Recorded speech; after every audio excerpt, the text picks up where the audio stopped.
Bismillahirrahmanirrahim. Nahmaduhu wa nusalli ala rasulihil karim, amma ba'd. Sahabat radhiyallahu anhum ajma'in senantiasa meluangkan waktu untuk memakmurkan masjid Nabi sallallahu alaihi wasallam 24 jam. Apabila mereka sedang bergerak, maka mereka berada di luar kota Madinah. Dan apabila mereka sedang berada di Madinah, maka mereka meluangkan waktu untuk memakmurkan masjid Nabi sallallahu alaihi wasallam. Dan orang-orang yang meluangkan waktu mereka untuk memakmurkan masjid Nabi sallallahu alaihi wasallam berbeda-beda. Golongan yang pertama adalah ahli musyawarahnya Nabi sallallahu alaihi wasallam, ashabus syura. Dan kita sering mendengar dari Haji Abdul Wahab Sahab bahwasanya mereka ini adalah orang-orang yang senantiasa duduk menempel dengan mimbar Nabi sallallahu alaihi wasallam dan senantiasa memikirkan dan mengusahakan membuat tertib-tertib untuk menyempurnakan setiap takaza-takaza agama. Dan semua mereka ini adalah sebagai pedagang. Maka apabila mereka mendapatkan ada waktu luang sedikit, maka mereka pun akan minta izin dan mereka akan ke pasar buat jual beli sedikit, kemudian selebihnya diserahkan kepada wakilnya, kemudian mereka kembali lagi ke masjid.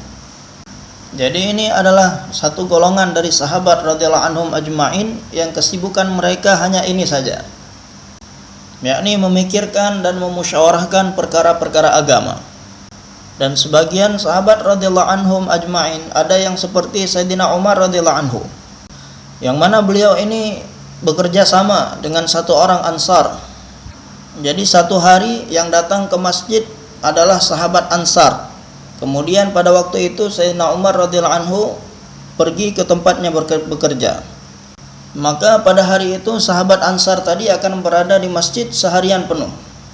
Dan dia akan berada di dalam suasana agama, suasana masjid, buat usaha agama, belajar agama. Dan ketika sore harinya Sayyidina Umar radhiyallahu anhu pulang dari pekerjaannya, maka sahabat Ansar tadi akan memberitahukan segalanya yang dia dapat dari masjid kepada beliau. Kemudian pada hari berikutnya Sayyidina Umar radhiyallahu anhu yang berada di masjid seharian penuh dan sahabat Ansar tadi pun pergi ke tempatnya bekerja. Dan ketika sore hari nanti, ketika sahabat Ansar tadi kembali dari pekerjaannya, Sayyidina Umar akan mengajarkan semua yang beliau dapatkan dari masjid kepada teman Ansarnya tadi. Jadi mereka buat tertib satu hari. Dan sebagian sahabat lagi ada yang memberikan waktu setengah hari untuk bekerja, setengah hari untuk masjid. Dan setengah malam waktu mereka berikan untuk rumah dan setengah malam untuk masjid. Jadi mereka buat tertib setengah hari dan setengah malam. Jadi setiap sahabat radhiyallahu anhum ajma'in mereka memberikan waktu untuk masjid berbeda-beda, sehingga masjid Nabi sallallahu alaihi wasallam tidak pernah digembok. Karena masjid Nabi sallallahu alaihi wasallam siang malam makmur dengan amal-amal. Dan amal apa yang dibuat di sana? Yang pertama adalah amal dakwah. Kemudian ada amal ta'lim, belajar dan mengajar. Dan ada suasana ibadah di dalam masjid Nabi sallallahu alaihi wasallam. Kemudian memuliakan setiap orang yang datang, yakni khidmat. Jadi masjid Nabi sallallahu alaihi wasallam makmur dengan 4 amal ini: dakwah, ta'lim, ibadah, dan khidmat. Dan orang tua kita juga menginginkan hari ini bagaimana seluruh masjid yang ada di seluruh dunia bisa makmur dengan amal-amal seperti cara baginda Nabi sallallahu alaihi wasallam. Dan caranya bagaimana? Bukan berarti harus ada satu orang yang selama 24 jam dia terus berada di masjid. Akan tetapi kita bermusyawarah dengan jemaah masjid kita, teman-teman di masjid kita, supaya bisa buat tertib. Ada orang yang meluangkan waktu di pagi hari, ada yang meluangkan waktunya untuk masjid di siang hari, dan ada yang bisa meluangkan waktunya untuk masjid pada malam hari. Maka dengan demikian masjid kita bisa makmur dengan amal-amal setiap saat sebagaimana Masjid Nabawi. Dan kapan saja ada orang yang datang ke masjid kita, maka dia akan menemukan suasana amal ketika itu juga. Dan dengan melibatkan dirinya dalam amal yang ada ketika itu, maka dia pun bisa menjadi orang yang merubah arah tujuan hidupnya. Ini sangat diperlukan sekali saat ini. Dan pada hari ini banyak orang yang punya waktu luang. Akan tetapi tidak ada orang yang bisa memanfaatkan waktu luangnya ini dengan sebaik-baiknya untuk hal-hal yang bermanfaat. Yang mana terkadang waktu luang ini habis begitu saja, hanya digunakan untuk berbicara, duduk-duduk, makan-makan, minum-minum saja. Jadi orang-orang punya banyak waktu luang. Setiap orang-orang yang kita jumpai, mereka sedang berkumpul dan berbicara, mereka punya waktu luang. Jika kita berusaha atas mereka dan kita jadikan mereka sebagai orang-orang masjid, maka waktu mereka tadi akan bisa kita manfaatkan di masjid. Maka untuk itu bagaimana kita buat usaha untuk memakmurkan masjid-masjid kita setiap saat, siang dan malam, sebagaimana masjid Nabi sallallahu alaihi wasallam. Dan dengan karunia Allah Subhanahu wa taala di majma' kita ini ada orang-orang yang pada hari ini juga dia siap untuk buat tertib setengah hari dan setengah malam untuk masjid. Dan banyak juga orang-orang yang bersedia untuk meluangkan waktunya selama 8 jam untuk masjid. Mereka punya waktu untuk itu. Dan mereka juga sendiri ingin supaya waktu mereka digunakan untuk hal ini.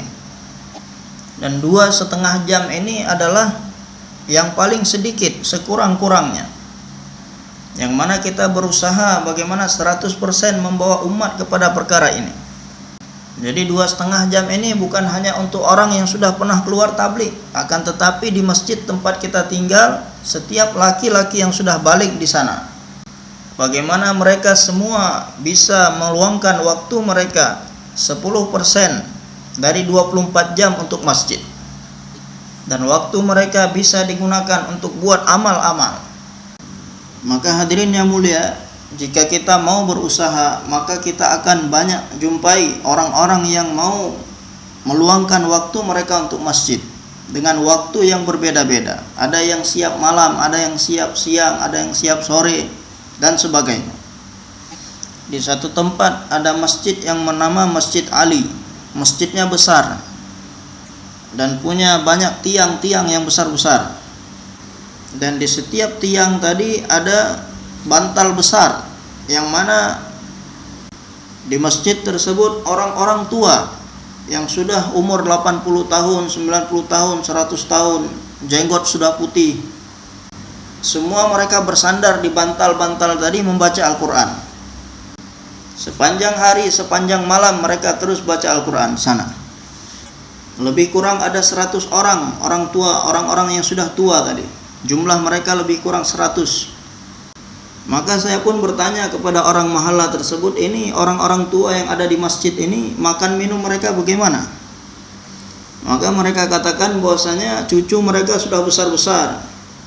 Jadi kadang cucu laki-laki yang bawakan sarapan, kemudian cucu perempuan mereka yang bawa makan untuk makan siang. Jadi cucu mereka yang mengantarkan makanan untuk mereka. Sedangkan mereka tinggal di sini setiap saat buat amal dan beribadah kepada Allah. Maka hadirin yang dirahmati Allah Subhanahu wa taala, bagaimana berapa banyak rahmat yang Allah Subhanahu wa taala turunkan kepada satu kampung yang bagaimana masjid mereka makmur dengan amal-amal seperti ini. Maka hadirin yang dirahmati Allah Subhanahu wa taala, jika kita mau buat usaha, maka bukan hanya di Karachi saja, akan tetapi seluruh masjid-masjid yang ada di seluruh dunia bisa makmur dengan amal-amal dengan tertib Masjid Nabawi. Siang malam makmur dengan amal-amal. Maka bagaimana kita bentuk halaqah-halaqah dakwah, kemudian kita bentuk suasana belajar mengajar dengan membuat halaqah ta'lim, kemudian kita buat suasana ibadah, dan kita buat ikram untuk orang-orang yang datang, yakni kita hidupkan khidmat. Semua kita bersedia insyaallah. Maka orang-orang tua kita telah memberitahukan kepada kita beberapa amal sebagai asas daripada buat amal masjid ini, yang mana dengan asas amal-amal inilah yang akan menjadikan masjid, seluruh masjid tadi makmur dengan amal-amal. ada 5 amal yang telah disampaikan oleh orang-orang tua kita secara mendetail supaya kita kerjakan. Maka salah satu dari 5 amal tersebut ada amal ta'lim. Dan di dalam ta'lim itu ada ta'lim masjid, ada ta'lim rumah. Jadi ta'lim masjid juga penting dan ta'lim rumah juga penting. Karena di kalangan umat ini ada laki-laki, ada perempuan, dan ada anak-anak. Dan usaha kita adalah membawa mereka semua untuk amalkan agama. Dan selagi kita belum menjadikan suasana di rumah kita sebagai suasana agama, maka kita sendiri pun akan sulit untuk beramal. Maka orang tua kita mengatakan bahwasanya bagaimana orang-orang di rumah kita ini kita libatkan mereka dalam usaha. Oleh karena itu, bagaimana kita berusaha untuk mewujudkan amal-amal dakwah lainnya di rumah kita. Kita hidupkan ta'lim di rumah kita. Kita buat ta'lim dengan penuh hikmah, dengan kasih sayang dan targhib. Sehingga apabila dalam rumah kita ada 10 orang, semuanya bisa duduk dalam ta'lim. Bahkan jika ada anak bayi yang masih menyusui pun, kita dudukkan dia di dekat halaqah ta'lim di rumah kita. Mungkin saat ini dia belum bisa paham, akan tetapi kalamullah dan kalam Rasul yang masuk ke telinganya akan masuk ke dalam dirinya, sehingga nanti ketika besar dia akan ada kekuatan untuk beramal. Ketika anak bayi ini baru lahir, maka dia diazankan di sebelah kanan dan iqamatkan sebelah kiri, padahal dia tidak paham, tidak mengerti apa-apa. Akan tetapi kenapa diperintahkan supaya anak baru lahir ini diperdengarkan kebesaran Allah di telinganya, supaya kebesaran Allah tadi masuk ke dalam hatinya. Maka begitu juga kita dekatkan mereka dengan halaqah ta'lim, sehingga kalamullah dan kalam hadis sabda Nabi sallallahu alaihi wasallam ini pun sampai ke telinganya dan akan masuk ke dalam dirinya. Maka untuk itu diharapkan supaya kita ini menganggap bahwasanya ta'lim rumah ini adalah sangat penting untuk dihidupkan. Dan begitu juga orang tua kita menyampaikan bahwasanya dalam ta'lim rumah ini juga penting supaya laki-laki ikut hadir di situ, duduk di dalam ta'lim rumah, laki-laki. Jadi jangan kita beralasan bahwasanya saya mau 2,5 jam, saya mau jaulah, saya mau malam markas. Kita cari waktu untuk buat ta'lim rumah ini yang mana di sana kita bisa duduk. Dan Maulana Ihsan Sab mengatakan bahwasanya jika kita laki-laki tidak ikut duduk dalam ta'lim rumah, maka akan sulit buat ta'lim rumah ini dengan tertib yang benar. Dan ta'lim nanti akan dibuat dengan sesuka hatinya saja. Kita pun seperti itu, orang rumah kita pun seperti itu. Dan alhamdulillah dengan karunia Allah Subhanahu wa taala, kebanyakan kita yang duduk di sini sekarang sudah buat ta'lim rumah. Akan tetapi banyak juga di antara kita yang tidak ikut sendiri langsung dalam ta'lim tersebut. Maka mulai sekarang bagaimana kita berpikir, kita berenungkan, dan kita usahakan bagaimana supaya amal-amal di masjid tetap kita jalankan dan ta'lim rumah jangan kita tinggalkan. Maka kemudian insya Allah ta'lim rumah kita ini akan bisa dibuat dengan tertib yang benar. Dan ta'lim di rumah ini yang pertama adalah membaca kitab, kemudian yang kedua muzakarah 6 sifat. Jadi setiap hari bergantian. Semua yang ada dalam rumah kita libatkan mereka dalam ta'lim rumah. Dengan demikian insya Allah di rumah kita akan terbentuk suasana. Dan dengan keberkahan majelis ta'lim yang ada dalam rumah kita ini, insya Allah segala keburukan-keburukan yang tadinya kita ingin hilangkan sendirinya akan hilang dengan keberkahan majelis ta'lim. Jadi kita tidak perlu susah-susah untuk menghilangkannya. Orang rumah kita sendiri akan menghilangkan benda-benda tersebut. Dan begitu juga dengan amal-amal dakwah lainnya, kita hidupkan di rumah-rumah kita. Semua bersedia insya Allah. Jadi yang di rumahnya belum hidup ta'lim, maka kita niatkan dari sekarang. Saya akan mulai hari ini juga ta'lim di rumah saya. Jangan sampai besok, tetapi mulai hari ini.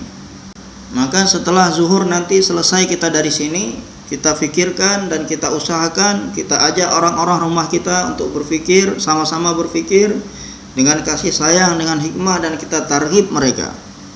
Dan kita bujuk mereka supaya mau buat ta'lim rumah.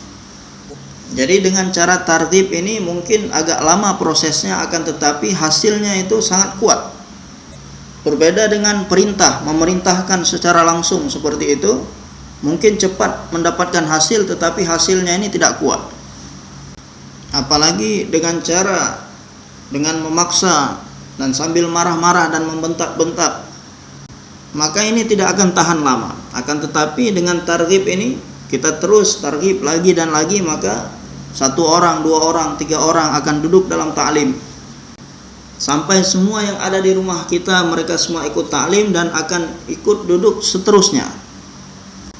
Walaupun kita ada di rumah ataupun tidak ada di rumah, ta'lim akan terus berjalan.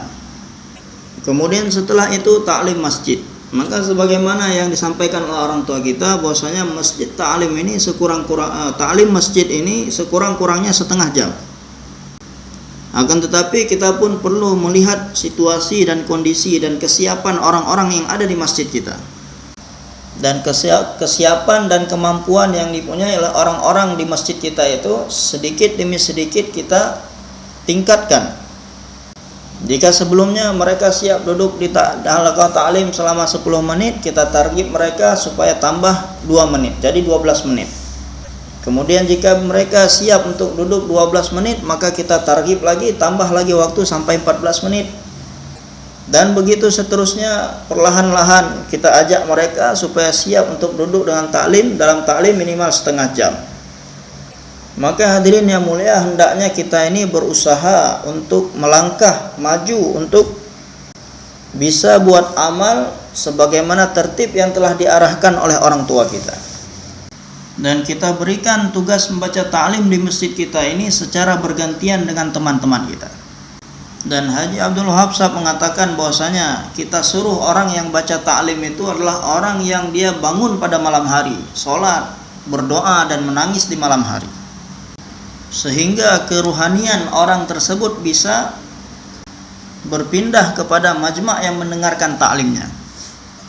Maka kita buat ta'lim ini secara berganti-gantian setiap harinya. Kita utamakan orang-orang yang sudah lama. Dan maksud dari ta'lim yang kita kerjakan ini adalah bagaimana supaya menimbulkan semangat untuk beramal. Dan orang tua kita melarang kita menyampaikan pendapat sendiri ataupun pemahaman sendiri setelah membaca ta'lim. Bagaimana kita berusaha menjadikan orang-orang ini terkesan dengan kalamullah dan sabda Rasul, bukan dengan perkataan kita. Jika kita sering menyampaikan pendapat kita, pemahaman kita sendiri ketika di dalam ta'lim, maka kesan dari ta'lim itu sendiri akan hilang. Miyaji Mihrab Sahab, salah satu orang tua di Nizamuddin yang dulu senantiasa beserta dengan Maulana Muhammad Ilyas rahmatullah alaih, pada suatu ketika beliau berbicara mengenai ta'lim di satu tempat, maka beliau mengatakan bahwasanya setelah kita membaca ta'lim, jangan kita menyampaikan pendapat kita, pemahaman pribadi kita, karena dengan demikian akan melemahkan kesan daripada ta'lim yang baru saja kita buat. Bagaimana kita berusaha menjadikan orang terkesan dengan kalamullah sabda Rasul, bukan dengan perkataan kita, bukan dengan pendapat kita. Suatu ketika jemaah kami mau berangkat ke Malaysia, maka biasanya jemaah-jemaah yang mau berangkat ke negara jauh, terakhir sebelum mereka berangkat akan ada nasihat dari Haji Abdul Wahab Sahab. Dan ketika jemaah kami akan berkumpul meminta nasihat kepada Haji Abdul Wahab Sahab, beliau mengatakan bahwasanya ada Hafiz Ismail Sahab datang dari Nizamuddin, tolong panggilkan beliau. Yang mana Hafiz Ismail Sahab ini adalah salah seorang dari temannya Maulana Muhammad Ilyas rahmatullah alaih.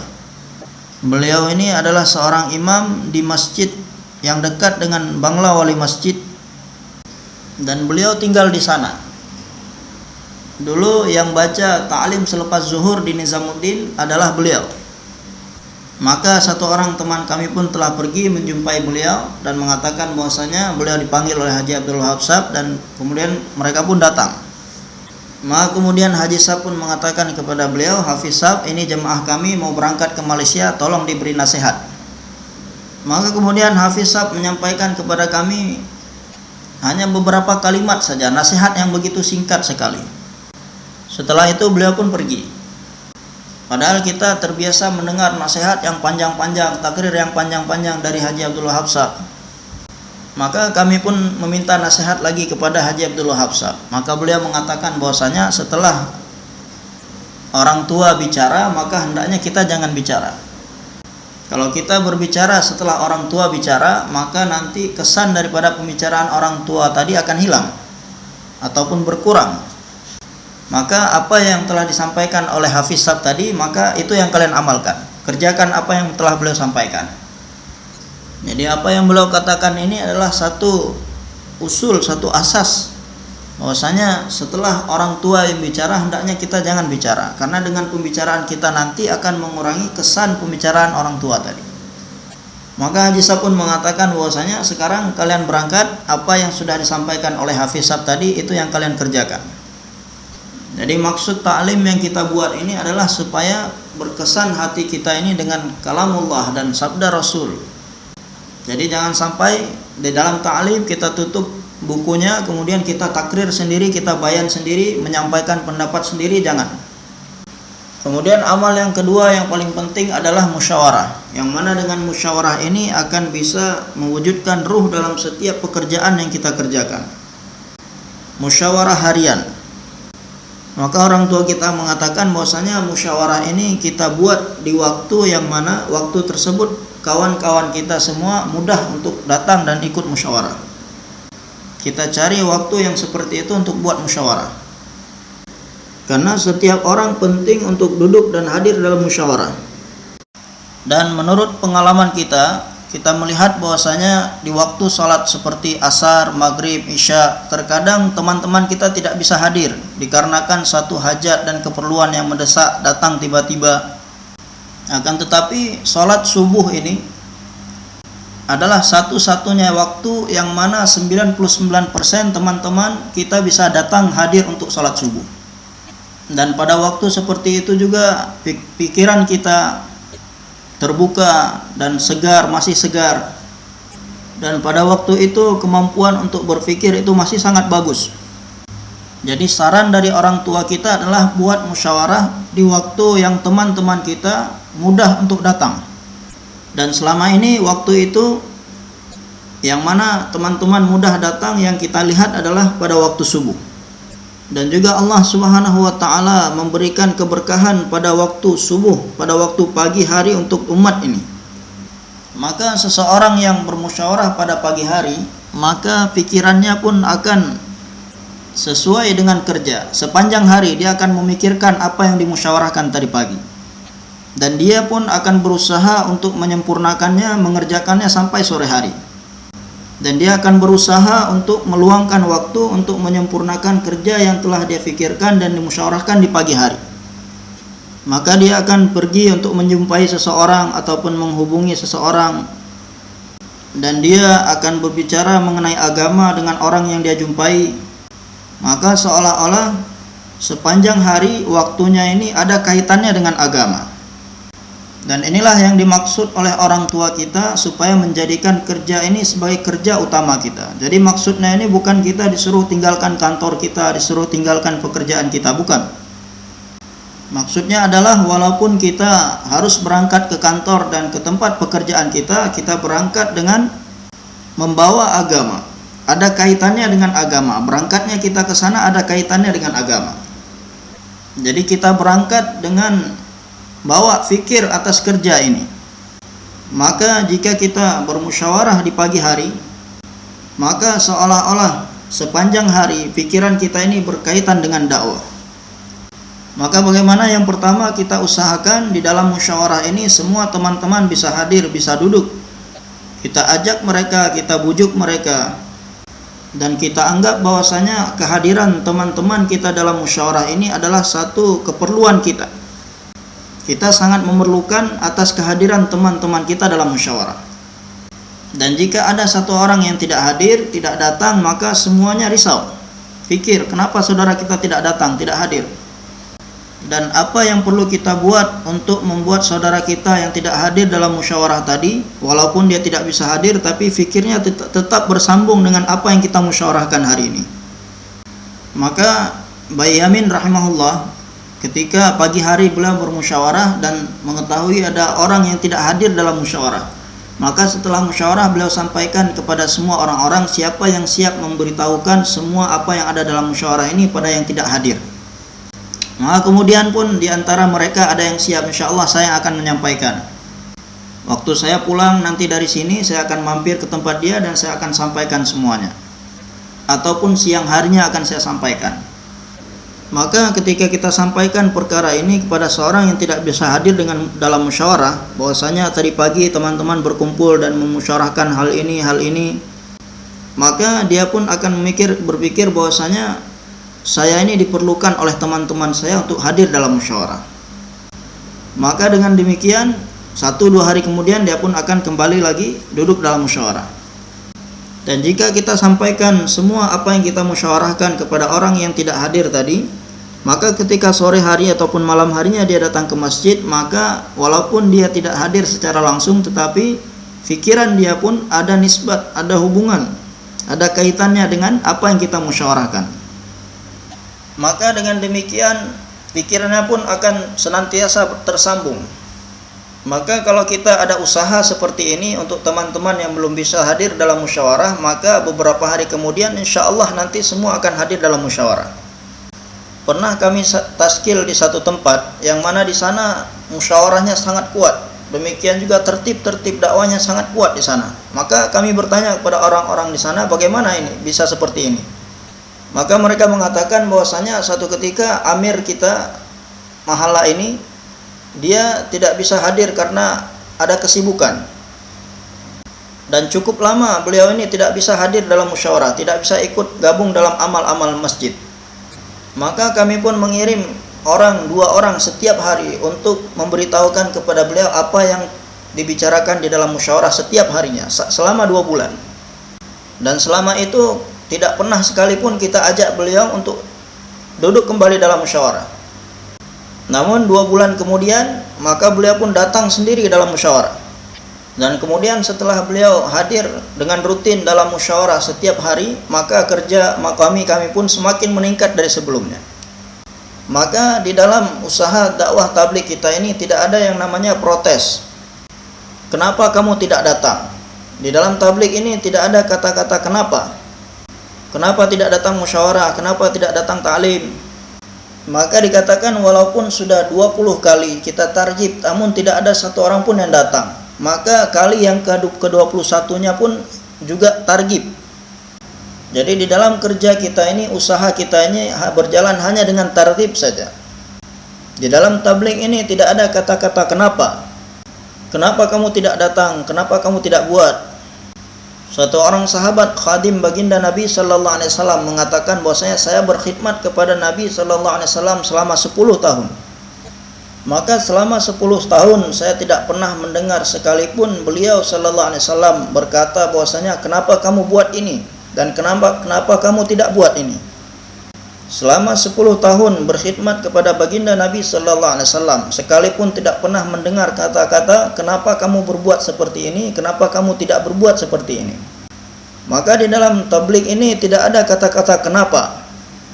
Karena dengan kata-kata kenapa ini akan menyebabkan pecah hati. Bahwasanya ini adalah kerja saya, tugas saya. Jika ada kawan-kawan yang datang, maka semoga Allah berikan balasan kebaikan untuk mereka. Karena mereka telah mau membantu saya. Padahal ini adalah tugas saya tadinya. Maka kalau ada perasaan seperti ini dalam setiap diri kita, tidak akan keluar kata-kata kenapa. Maka setiap saat disampaikan bahwasanya inilah kerja kita, inilah usaha kita, tugas kita, kerja kita semua. Jadi ini adalah tanggung jawab saya, tugas saya. Selebihnya teman-teman yang datang ini mereka datang untuk membantu saya. Maka kita berusaha untuk membawa semua teman-teman kita, berusaha supaya mereka ini hadir dalam musyawarah tanpa perlu menyalahkan siapapun, tanpa perlu protes kepada siapapun. Karena dengan protes ini akan menyebabkan pecah hati. Dan dengan menyalahkan ini akan mematahkan semangat orang lain. Apalagi marah-marah dan membentak ini sama sekali tidak ada di dalam tabligh. Siapa diri kita? Kenapa kita harus membentak orang lain? Ini teman-teman yang mau bergabung dengan kita, ini adalah satu kebaikan dari mereka. Mereka berbuat baik dengan kita. Satu ketika Sayyidina Abu Bakar Siddiq radhiyallahu anhu marah kepada hamba sahayanya mengenai satu perkara, sehingga beliau mengucapkan kata-kata yang tidak disenangi. Dan ketika itu Rasulullah sallallahu alaihi wasallam lewat di situ. Maka Rasulullah sallallahu alaihi wasallam pun bersabda, bagaimana seorang siddiq bisa mengatakan perkataan seperti itu? Tidak mungkin seorang siddiq bisa mengatakan perkataan seperti itu. Walaupun kamu punya kuasa atas hamba sahayamu, ketahuilah bahwasanya Allah lebih berkuasa lagi atas dirimu sendiri. Maka mendengar perkataan seperti ini, Sayyidina Abu Bakar Siddiq radhiyallahu anhu pun merasa gelisah. Maka untuk menebus kesalahan beliau tersebut, beliau pun telah memerdekakan hamba sahayanya itu. Maka di dalam tabligh kita ini tidak ada membentak, tidak ada memarah-marahi. Walaupun amir, walaupun makmur. Jadi di dalam usaha kita ini yang ada hanyalah memohon. Dan jika ada seseorang yang mengatakan hal seperti ini kepada kita, maka kita bersabar. Maka beginilah kita memohon kepada setiap satu-satu orang untuk menjadikan mereka ini teman kita. Maka dikatakan bahwasanya dalam usaha ini diperlukan kelapangan dada, hati yang lapang, sebagaimana Nabi Shallallahu Alaihi Wasallam berlapang dada. Karena ini adalah kerja nubuwah. Dan jika kita terus buat usaha ini dengan penuh kesabaran, maka tidak bisa kita bayangkan betapa besar ganjaran dan pahala yang akan didapatkan oleh seorang yang buat usaha kenabian, dan berapa tinggi kedudukan derajat yang akan dia dapatkan nanti pada hari kiamat. Maka bagaimana kita berusaha untuk mendudukkan semua orang di dalam musyawarah. Kemudian bagaimana kita buat musyawarah ini jangan terlalu panjang sehingga orang-orang sulit untuk mengikuti musyawarah sampai selesai. Ketika meminta karkuzari, kita lihat kalau yang hadir musyawarah ada 50 orang, tidak mungkin kita minta karkuzari dari setiap yang duduk dalam musyawarah karena akan makan waktu yang akan lama. Maka jangan sampai musyawarah kita ini terlalu panjang ataupun terlalu singkat sehingga orang-orang tidak bisa paham apa yang disampaikan. Jadi jangan terlalu ringkas dan jangan terlalu panjang. Kalau terlalu panjang maka orang-orang akan sulit untuk ikut musyawarah. Jadi karkuzari pekerjaan kemarin, kemudian untuk hari ini apa yang harus kita buat. Dan takaza begitu banyak sekali, yang mana jika kita sampaikan satu kali dalam musyawarah, maka ini hal yang sulit karena waktu sedikit. Akan tetapi ini suatu perkara yang perlu kita sampaikan. Maka bagaimana caranya? 2 hari, 3 hari kemudian baru kita sampaikan dalam satu musyawarah itu semua takaza apa saja takaza yang diperlukan. Sehingga dengan demikian takaza ini pun akan terfikirkan. Dan setiap hari kita berusaha buat satu tertib untuk menyempurnakan 1 ataupun 2 takaza. Hari ini apa yang perlu kita buat untuk menyempurnakan takaza yang satu ini. Dan kita utamakan takaza yang paling penting. Ini adalah takaza yang sangat penting. Apa yang mesti kita buat? Tertib apa yang mesti kita buat untuk menyempurnakannya hari ini. Dan musyawarah yang kita kerjakan ini adalah musyawarah untuk mengenai kerja, bukan menentukan amal-amal. Karena sebagian masih beranggapan bahwasanya musyawarah itu adalah hari ini yang baca ta'lim siapa, hari ini yang targib jaulah siapa. Ini bukan musyawarah kerja, akan tetapi ini menentukan amal. Yang perlu dimusyawarahkan itu adalah mengenai kerja. Bagaimana kita mau melibatkan semua laki-laki yang sudah balik di tempat kita ini, di mahala kita ini, dalam usaha dakwah ini. Dan berapa banyak takaza yang diberikan oleh maki masjid kepada kita ini, bagaimana caranya untuk menyempurnakan setiap takaza yang diberikan kepada kita. Ini yang perlu kita musyawarahkan. Dan bagaimana untuk menyiapkan orang-orang keluar di jalan Allah Subhanahu wa taala supaya terbentuk jemaah 4 bulan dari mahalla kita sendiri. Siapa yang perlu kita jumpai? Siapa yang perlu kita datangi? Kemudian untuk menyempurnakan takaza mengirim jamaah ke negara jauh, siapa yang mesti kita datangi, siapa yang mesti kita jumpai, dan siapa yang mesti kita siapkan untuk perkara ini. Maka bagaimana kita memikirkan setiap takaza dan bagaimana kita meminta pendapat dan usulan dari setiap teman kita untuk takaza tersebut. Apabila teman kita memberikan usulan, maka pikirannya pun akan terbuka. Dan jika teman kita tidak memberikan usul, maka pikirnya tidak akan terbentuk, tidak akan terbuka. Bahkan orang tua kita mengatakan bahwasanya ketika kita ini memberikan usulan, maka kita ulang lagi usulan teman kita sebelumnya. Bahwasanya teman kita tadi mengusulkan seperti ini, kita ucapkan apa yang dia usulkan dengan lisan kita, kemudian usulan saya seperti ini. Karena apabila satu perkara ini diucapkan oleh seorang dengan lisannya sendiri, maka perhatiannya akan tertuju kepada perkara tersebut.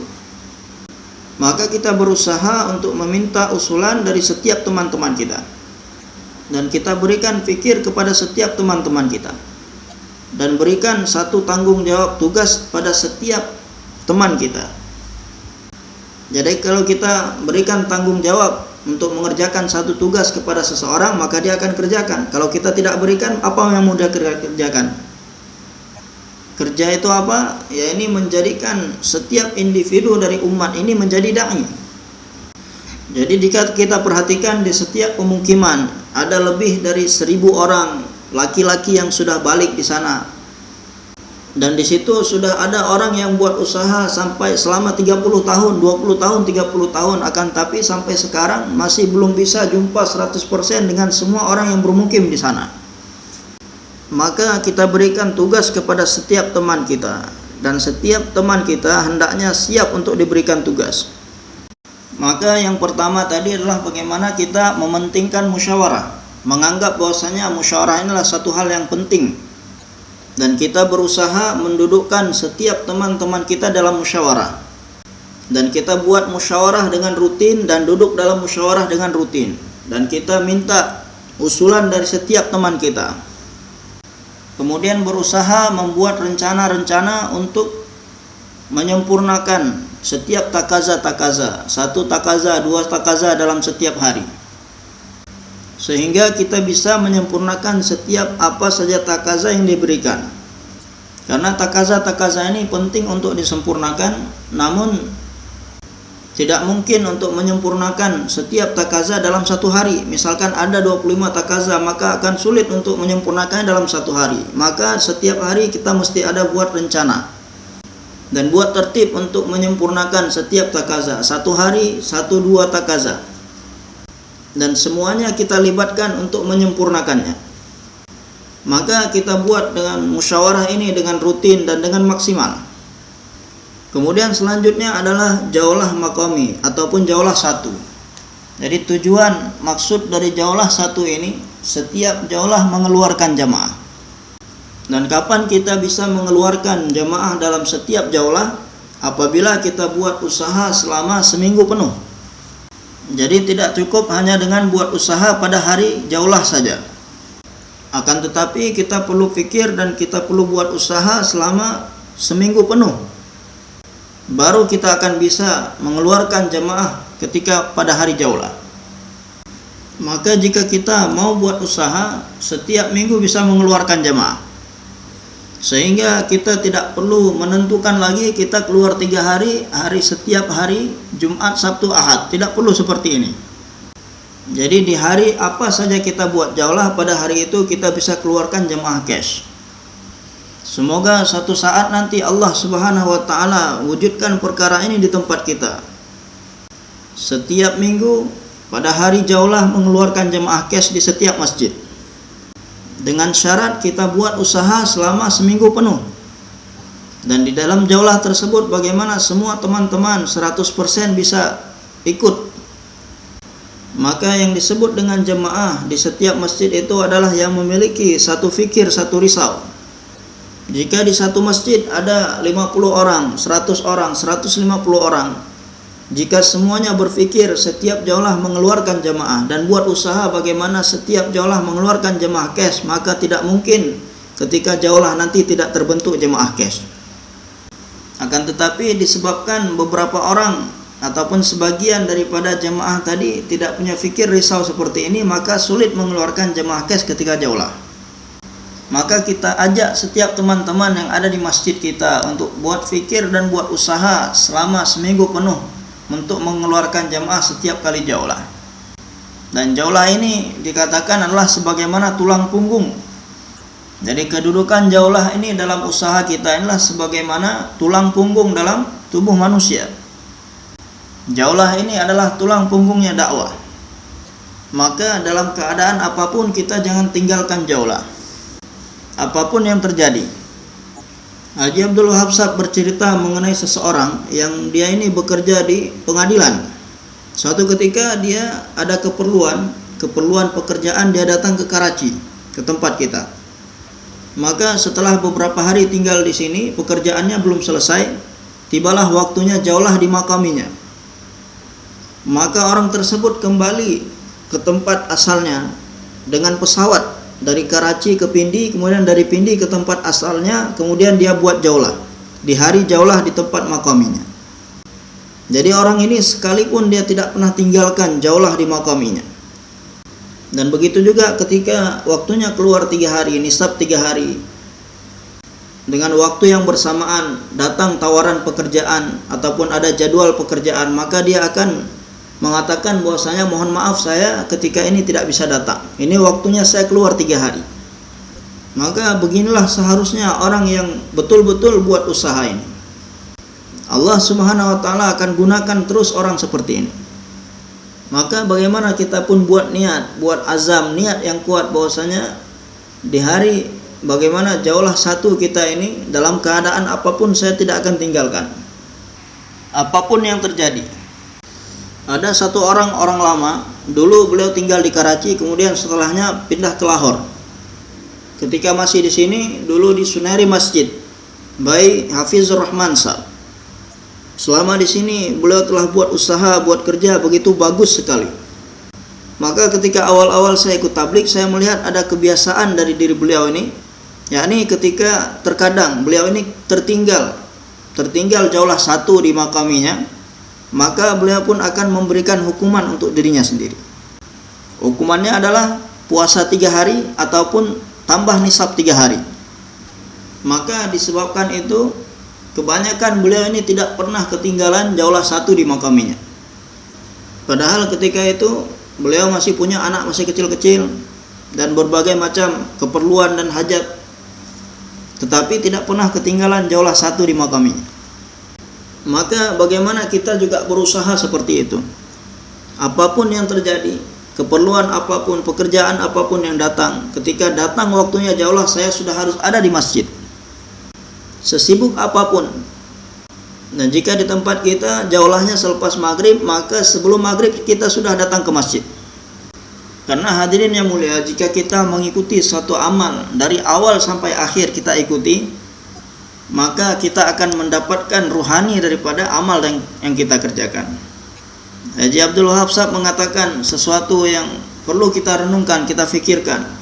Bagaimana dahulu beliau bersama teman-temannya ketika hari jaulah, maka sehari sebelumnya, 2 hari sebelumnya, semua pun punya fikir, mulai fikir dan risau dan buat amal, berdoa untuk hari jaulah mereka.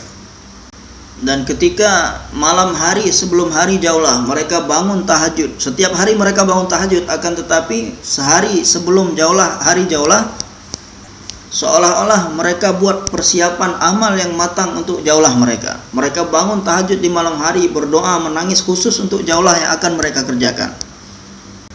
Ya Allah, bimbinglah kami, tuntunlah kami supaya bisa buat jaulah dengan tertib yang benar, supaya bisa buat jaulah ini dengan baik dan benar.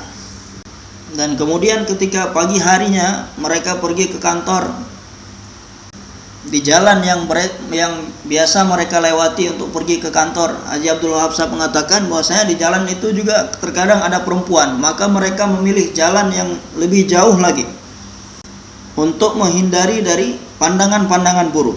Jangan sampai ketika terjadi pandangan buruk dari mata kita akan memberikan pengaruh yang jelek pada jaulah yang akan kita kerjakan di sore hari nanti. dan berusaha bagaimana seharian ini jangan sampai ada suara-suara musik yang sampai ke telinga kita, karena ditakutkan nanti akan memberikan pengaruh buruk pada jaulah yang akan kita kerjakan di sore hari. Maka jika kita buat jaulah dengan fikir dan risau seperti ini, tidak mungkin ketika jaulah nanti kita tidak bisa mengeluarkan jamaah cash. Maka semua kita bersedia insyaallah. Kita niatkan mulai hari ini saya tidak akan ketinggalan lagi jaulah 1. Dimanapun saya berada, ketika hari jaulah datang saya akan sampai ke sana untuk melaksanakan jaulah. Dan walaupun kita punya rencana-rencana untuk safar, perjalanan, maka kita buat rencana perjalanan kita yang mana di hari jaulah kita bisa kembali lagi untuk ikut jaulah di tempat kita. Kita minta izin kepada orang di kantor kita. Kita minta izin pada teman-teman yang berdagang dengan kita di toko-toko. Kita minta izin kepada atasan kita di pabrik.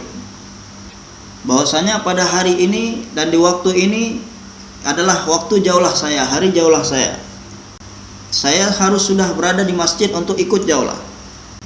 Maka insyaallah mereka pun akan mengusahakan bagaimana supaya pekerjaan kita sebelum waktu itu datang sudah selesai, sehingga mereka bisa memberikan cuti kepada kita ketika waktu kita jaulah.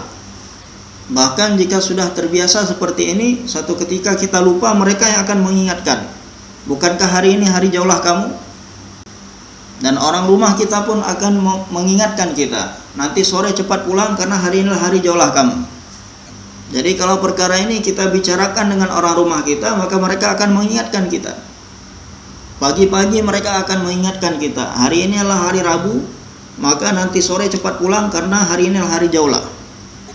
Maka tujuan jaulah kita adalah mengeluarkan jemaah sendiri, jemaah cash dari masjid kita.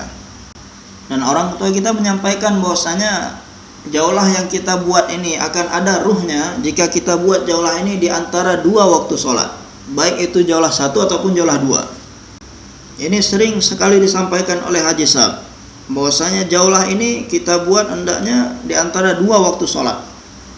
Jika kita buat jaulah setelah asar, maka setelah maghrib kita buat bayan, ataupun kita jaulah selepas maghrib kemudian selepas isya kita buat bayan.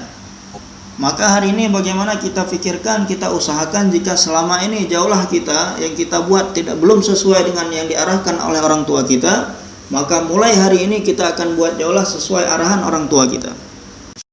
Dan jangan kita mengutamakan kemudahan-kemudahan untuk diri kita sendiri. Akan tetapi yang perlu kita utamakan adalah bagaimana manfaat yang akan didapatkan untuk kerja. Dan jangan sampai karena mementingkan kemudahan untuk diri kita ataupun kemudahan untuk beberapa orang, sehingga kita buat jaulah di waktu-waktu yang tidak dianjurkan oleh orang tua kita, yang tidak sesuai dengan arahan mereka.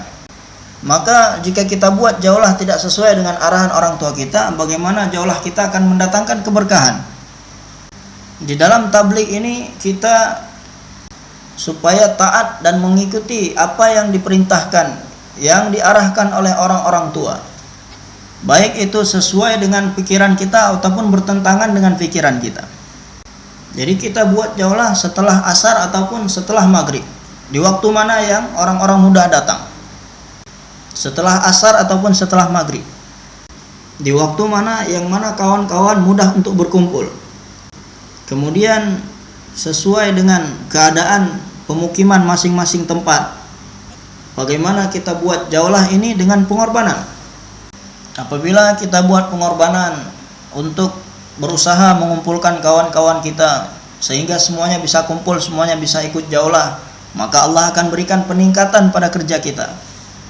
Dan kita buat jaulah ini di antara 2 waktu sholat. Selama ini jika ada di antara kita yang buat jaulah selain dari waktu ini, maka di saat seperti ini teman-teman masjid kita sedang berkumpul bersama kita, kita musyawarahkan lagi, kumpulkan lagi untuk meluruskan perkara ini supaya kedepannya kita buat jaulah ini sesuai dengan arahan orang tua. Dan ketika jaulah umum ini, maka sebaiknya kita buat satu rombongan itu minimal 10 orang. Karena terkadang kita lihat buat jaulah kemudian dengan membentuk jemaah kecil-kecil, kemudian dikirim jemaah kecil-kecil.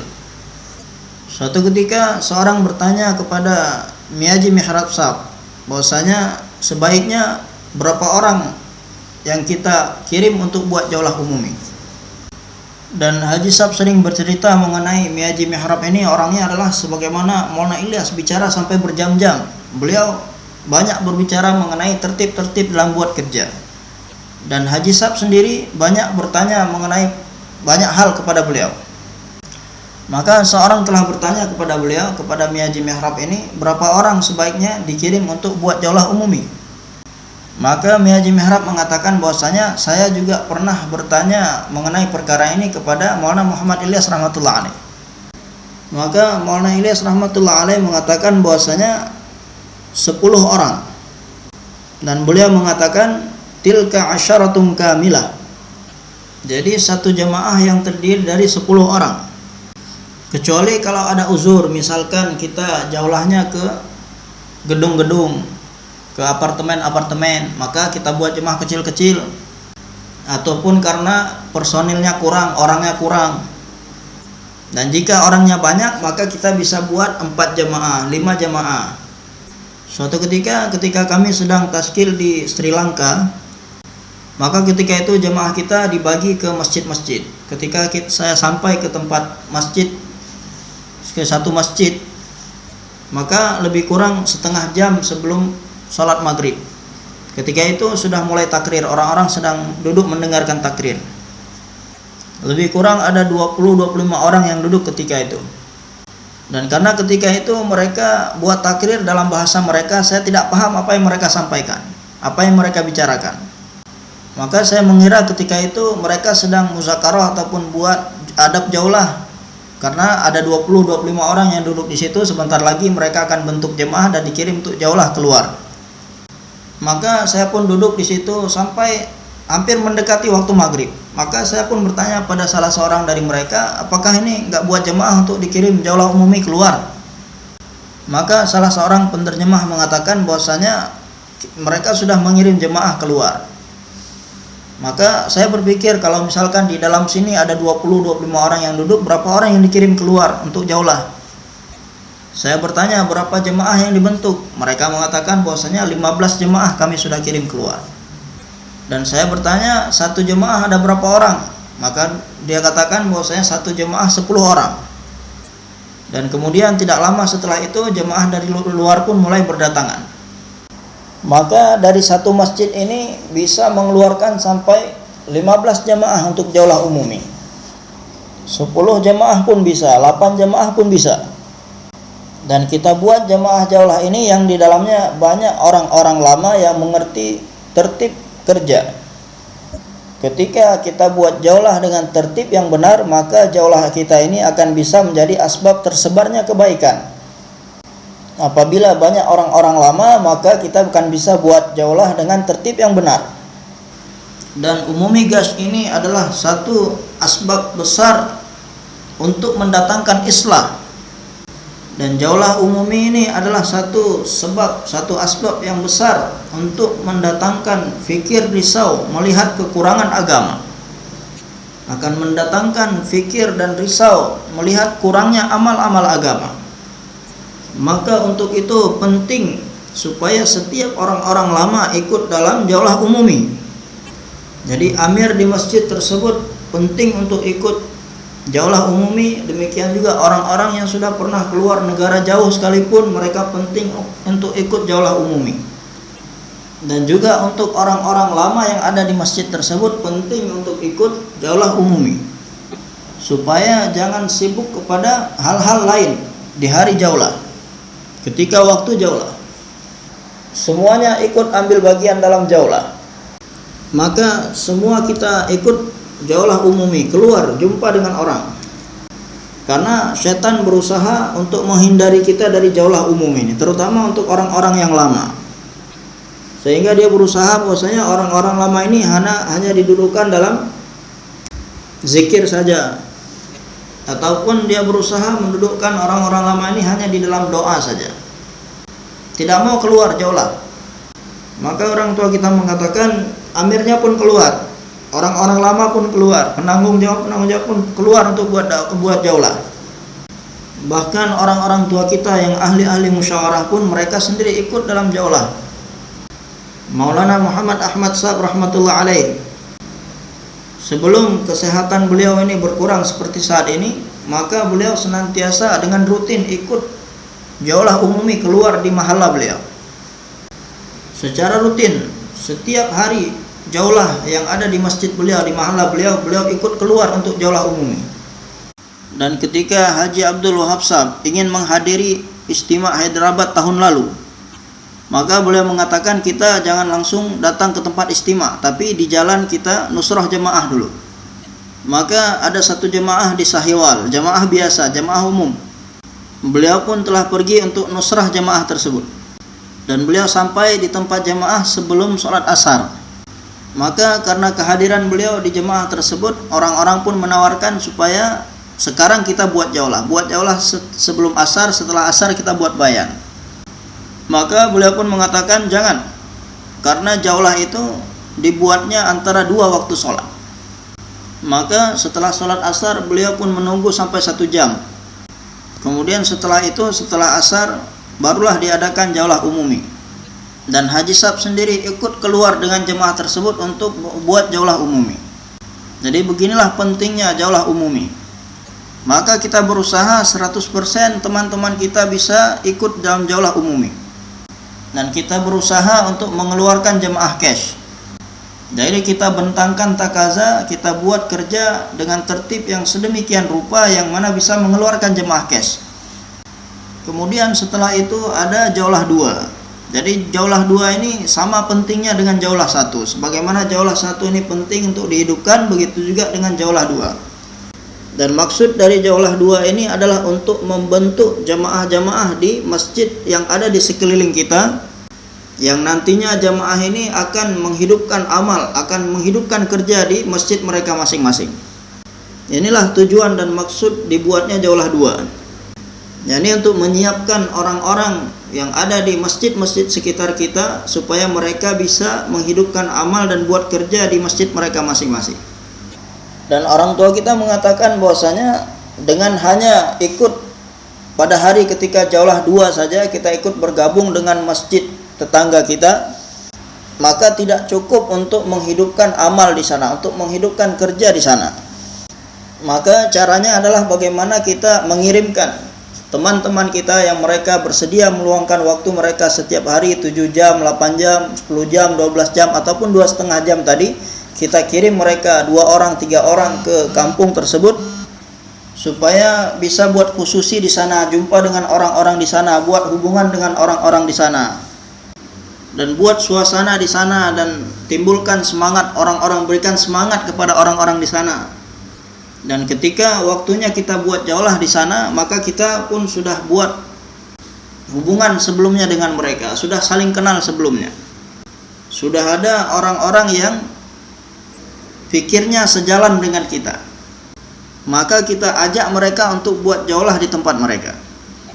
Kita buat selama 1 minggu, 2 minggu, 3 minggu, dan kita berusaha bagaimana menjadikan mereka orang-orang yang bisa menghidupkan kerja di tempat mereka. Minggu pertama kita ajak mereka untuk gabung dengan kita buat jaulah di sana.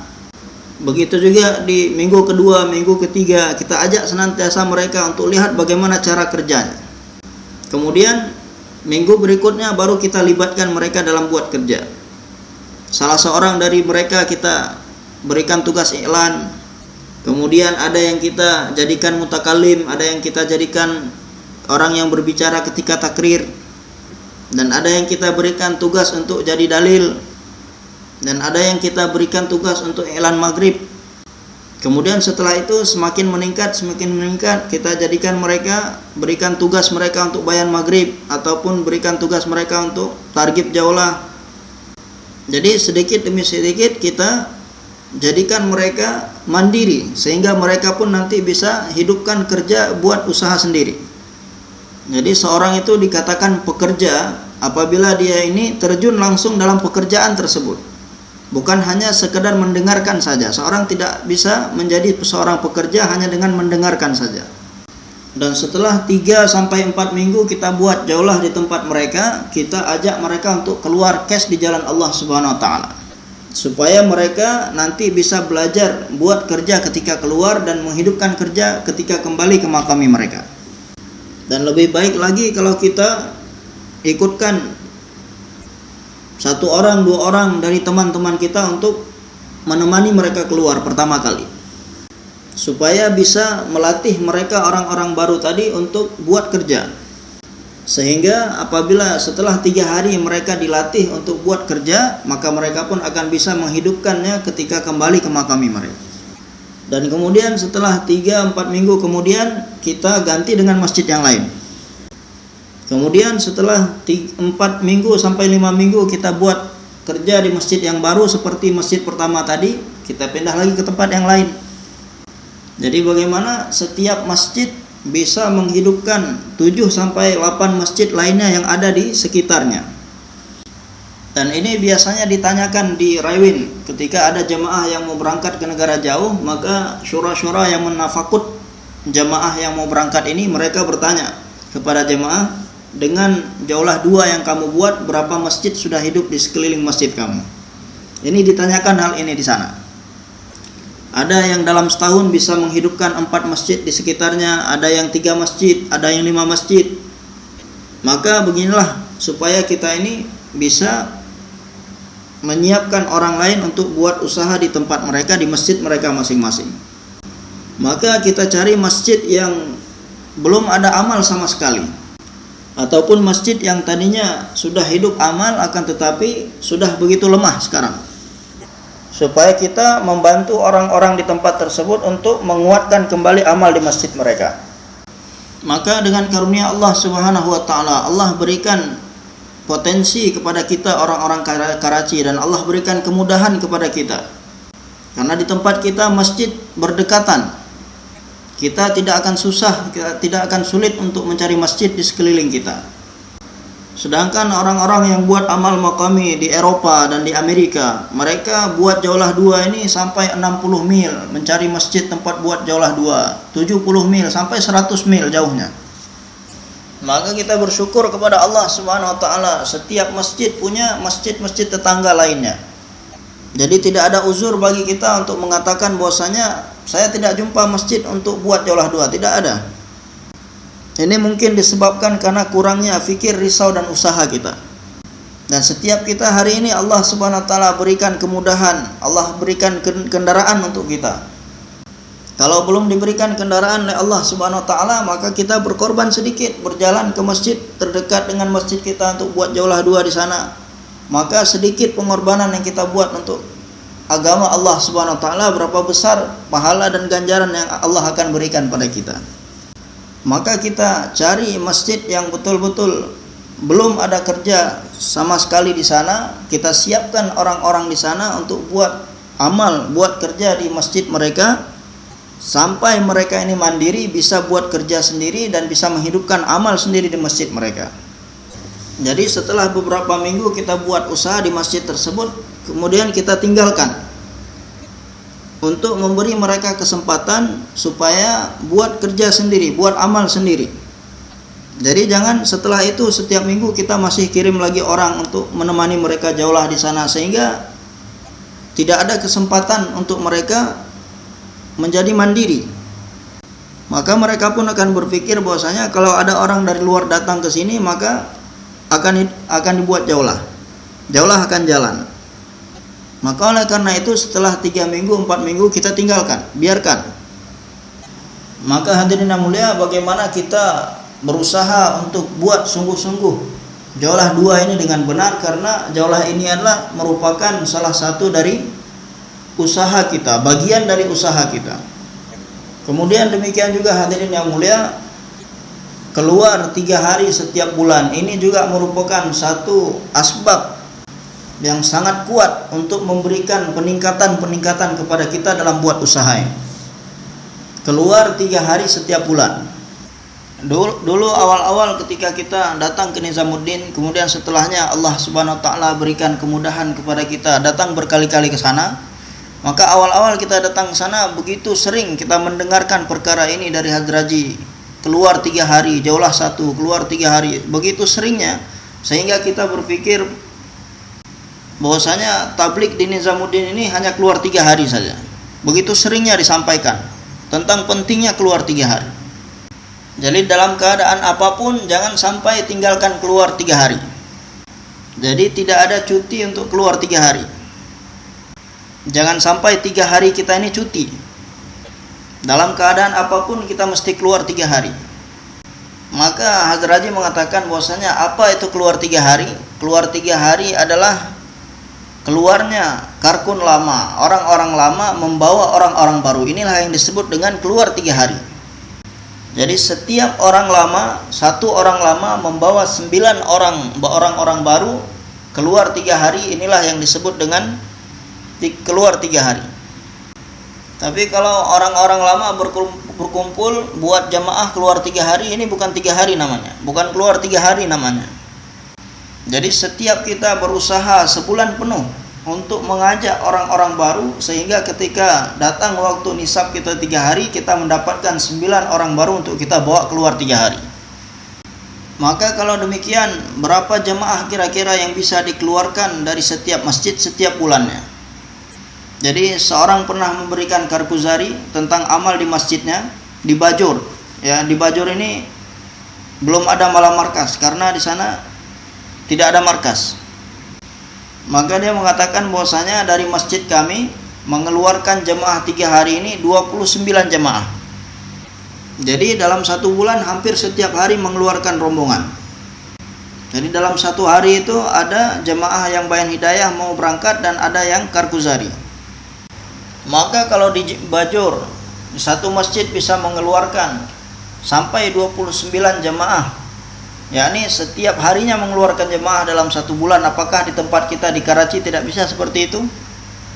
Jadi Allah Subhanahu wa taala berikan potensi di setiap masjid-masjid kita saat ini bisa mengeluarkan jemaah setiap harinya. Bahkan bukan hanya 1 jemaah setiap hari, 2 jemaah, 3 jemaah, 4 jemaah. Tapi karena kita tidak pernah memikirkan perkara ini, sekarang coba kita mulai renungkan, pikirkan. Jika di satu masjid ada 50 orang karkun, jika di satu masjid ada 50 orang yang sudah pernah keluar 4 bulan, dan setiap 1 orang menyiapkan 1 jemaah, maka akan bisa mengeluarkan 50 rombongan, 50 jemaah. Maka apabila kita mau fikir dan buat usaha, setiap 1 orang dari kita bisa membawa 9 orang baru dengan kita. Setiap 1 orang bisa menyiapkan 1 jemaah. Dan jika kita keluar membawa orang-orang baru, maka fikir kita pun akan semakin terbuka. Bagaimana kita memanfaatkan 9 orang-orang baru ini untuk buat usaha.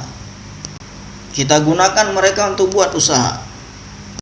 Maka orang tua kita mengatakan bahwasanya keluar 3 hari itu adalah 1 orang baru yang membawa 1 orang lama yang membawa 9 orang baru.